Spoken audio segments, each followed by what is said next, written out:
மக்களுக்கு நெறி சார்ந்த அரசை அமைத்து மக்களை முறையாக வழிநடத்தி மக்களை பாதுகாப்பவன் தான் அரசன் என்று சொல்லியிருக்கிறார்.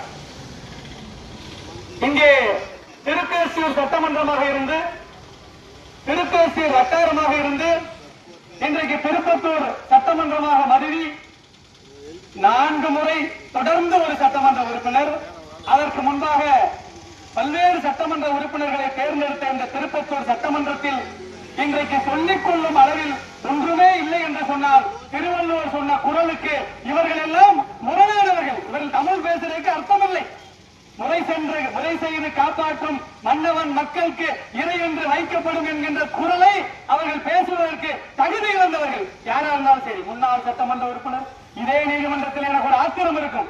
நான் ரொம்ப நெஞ்சு குதித்திருக்கிறேன். இந்த நீதிமன்றத்திலே வழக்கறிஞராக இருந்த ஒருவர் ராஜ்யசபா உறுப்பினராக இருந்திருக்கிறார், அமைச்சராக இருந்திருக்கிறார். அவருக்கு கூட இங்கே சார்பு நீதிமன்றம் வர வேண்டும் என்று ஒரு இரக்க சிந்தனை இல்லை என்று சொன்னார். என்ன மக்கள் பிரதிநிதி? என்னங்க நான் கூட்டணியை சேர்ந்தவன் தான், அந்த கட்சியில இன்றைக்கு இருந்திருக்கிறேன். நான் என்னை பொறுத்த மட்டில் மக்கள் பிரதிநிதி என்றால் மக்களை சிந்திப்பவன் தான் பிரதிநிதி. எந்த கட்சியாளர் இருக்கட்டும். ரகுபதியை நான் வரவேற்கிறேன், ரகுபதியை வரவேற்கிறேன். வந்த ஒரு வருட காலத்திலே திருமயத்திலே அரசு கலைக்கல்லூரி, அவர் மாற்று கட்சி தான்.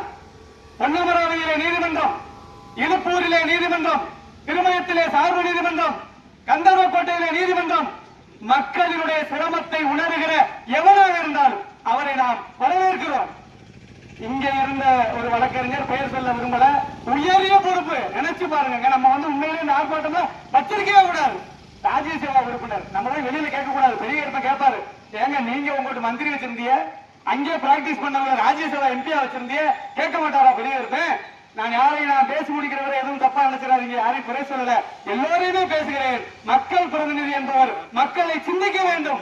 அது இல்லாத மக்கள் பிரதிநிதியை நாம் புறக்கணிக்க வேண்டும். அந்த அதிகாரம் வேண்டும் என்பதுதான் பழனிசாமி சார்ல அவருடைய கொள்கையாகத்தான் இருக்கிறது. நாம் வாக்களிக்கிறோம். 5 ஆண்டுகளுக்கு ஒரு முறை வாக்களிக்கக்கூடிய அதிகாரத்தை நமக்கு தந்திருக்கிறார்கள்.